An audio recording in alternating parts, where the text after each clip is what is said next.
جو بایډن د القاعده مشر ایمن الظواهري مقابل کې وژلی دی. په سلامونه هرکلی کوم که غواړئ چې بشپړ معلومات ترلاسه کړئ نو تر پایه راسره اوسئ. وروسته تر هغه چې د امریکا ولسمشر جو بایډن د CIA په ډرون برید کې کابل کې د القاعده شبکې د مشر ایمن الظواهري د وژل کېدو اعلان وکړ.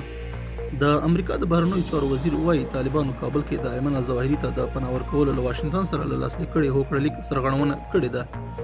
انتوني بلینکن وایي د دې هوکړې له مخې له افغانستانه ټول امریکایي ځواکونه ووتل. نوموړي په ټویټر لیکلي موږ له افغانستانه د ترهګرۍ راولاړېدونکو ځواکونو پر وړاندې پر خپلو ژمنو عمل وکړ. نړۍ د القاعده شبکې د مشر ایمن الظواهري له مړینې وروسته په امن کې ده.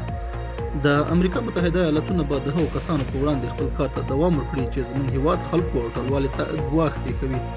د یادې هوکړې له مخې چې دوحه کې لاسلیک شوې ده، طالبانو ژمنه کړې چې د لویدیځ پر وړاندې فعالیتونو لپاره به بهرنیو جنګیالیو او ترهګرو ته افغانستان کې د اوسېدو او پناه ورکولو اجازه نه ورکوي. جو بایډن وویل ایمن الظواهري د ترهګرۍ ضد عملیاتو په لړ کې وژل شوی دی.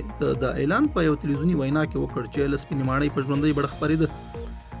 ښاغلي بایډن الظواهري د زرګونو امریکایانو قاتل وباله او ویل چې په وژلو سره یې عدالت تامین شوی دی.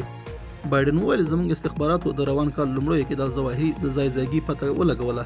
هغه د خپلې کورنۍ له نږدې غړو سره یوځای کېدو لپاره کابل ته تللی و. د هغه د ځای په اړه په روښانه او قانع کوونکو شواهدو له غور وروسته مې د جګړې له ډګره د تل لپاره د هغه د محو کولو تحقیق ګزار اجازه ورکړه. د ښاغلي بایډن په وینا برید کې بل چا او ان د الظواهري د کورنۍ غړو ته هم کوم مجروب لا نه دا اوښتې. چارواکو ویلي الظواهري د یو کور برنډه کې و چې بې پیلوټ الوتکو پرې د 2 توغندیو برید وکړ.